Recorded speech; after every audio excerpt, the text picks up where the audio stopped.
ಇನ್ನು ಕಚ್ಚಾ ತೈಲ ದರದಲ್ಲಿ ಭಾರಿ ಏರಿಕೆಯಾಗಿರುವಂತಹದ್ದು.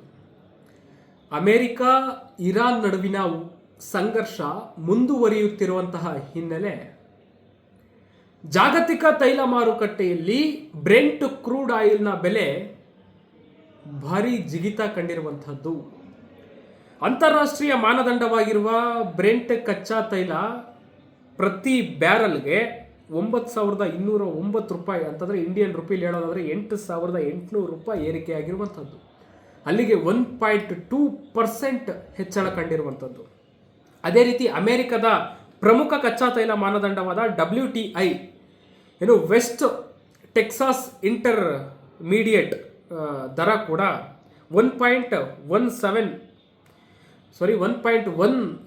ಏರಿಕೆಯಾಗಿರುವಂತಹದ್ದು.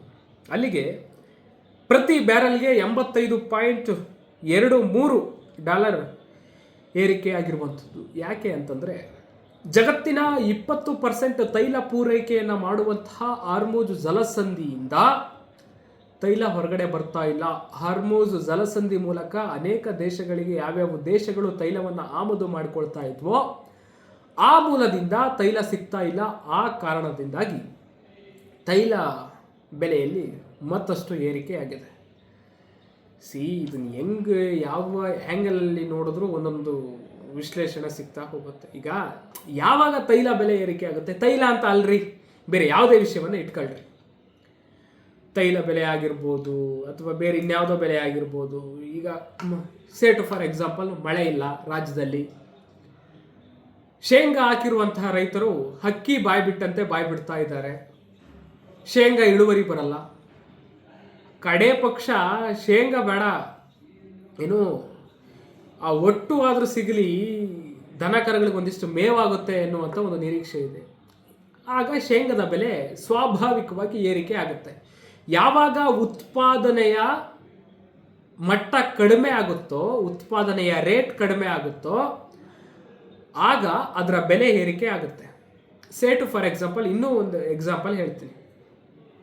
ಕೋವಿಡ್ ನಮಗೆಲ್ಲರಿಗೂ ಕೂಡ ಗೊತ್ತಿದೆ. ಕೋವಿಡ್ ಸಮಯದಲ್ಲಿ ಇದೇ ಕಚ್ಚಾ ತೈಲದ ಬಳಕೆ ಕಡಿಮೆ ಆಯಿತು. ಲಾಕ್ಡೌನ್ ಹಿನ್ನೆಲೆಯಲ್ಲಿ ಕಚ್ಚಾ ತೈಲದ ಬೆಲೆ ಕಡಿಮೆ ಆಯಿತು. ಆ ಹಿನ್ನೆಲೆಯಲ್ಲಿ ಆಟೋಮೆಟಿಕಲಿ ಕಚ್ಚಾ ತೈಲದ ಬೆಲೆ ಜಾಗತಿಕ ಮಟ್ಟದಲ್ಲಿ ಕುಸಿದು ಬಿತ್ತು. ಇಂತಹ ಸಂದರ್ಭದಲ್ಲಿ ಇಷ್ಟು ಭಾರಿ ಪ್ರಮಾಣದಲ್ಲಿ ಏರಿಕೆಯಾಗೋದು ಅಥವಾ ಇಳಿಕೆ ಆಗುವಂಥದ್ದನ್ನು ನಾವು ನೋಡಿದ್ದೀವಿ. ಬಟ್ ಈಗ ಏಕಾಏಕಿ ಏರಿಕೆ ಪರಿಣಾಮಗಳೇನು? ತೈಲವನ್ನು ಆಮದು ಮಾಡಿಕೊಳ್ಳುವಂತಹ ದೇಶಗಳೇನಿದ್ದಾವೆ, ಭಾರತ 85% ತೈಲವನ್ನು, ತನ್ನ ಅಗತ್ಯದ ತೈಲವನ್ನು ವಿದೇಶಗಳಿಂದ ಆಮದು ಮಾಡಿಕೊಳ್ತಾ ಇದೆ. ಸರಕು ಸಾಗಣೆಯಲ್ಲಿ ಬಹಳ ದೊಡ್ಡ ಹೊಡೆತ ಬೀಳುತ್ತೆ. ಆರ್ಥಿಕವಾಗಿ ಹಣದುಬ್ಬರ ಹೆಚ್ಚಾಗುತ್ತೆ. ಇನ್ನು ಷೇರು ಮಾರ್ಕೆಟ್, ಷೇರು ಹೂಡಿಕೆದಾರರಲ್ಲಿ ಒಂದಷ್ಟು ಅಸ್ಥಿರತೆ ಸ್ವಾಭಾವಿಕವಾಗಿ ಉಂಟಾಗುತ್ತೆ. ಅದಾದ ನಂತರ ಪೆಟ್ರೋಲು, ಡೀಸೆಲ್ಲು ದರ ಮತ್ತೆ ಏರಿಕೆಯಾಗಿ ವಾಹನ ಸವಾರರ ಜೇಬಿಗೆ ಕತ್ತರಿ ಬಿದ್ದರೂ ಕೂಡ ಏನು ಆಶ್ಚರ್ಯ ಪಡಬೇಕಿಲ್ಲ. ಎಲ್ಲಿಗೆ ಹೋಗಿ ತಲುಪುತ್ತೆ ಎನ್ನುವಂಥದ್ದನ್ನು ಕಾದು ನೋಡೋಣ. ಇದರೊಂದಿಗೆ ಇವತ್ತಿನ ಅಪ್ಡೇಟ್ ಮುಗಿಸ್ತಾ ಇದ್ದೇನೆ. ಮತ್ತಷ್ಟು ವೈವಿಧ್ಯಮಯ ಸುದ್ದಿಗಳಿಗಾಗಿ ನೋಡ್ತಾ ಇರಿ ಸ್ಮಾರ್ಟ್ ಟಿವಿ.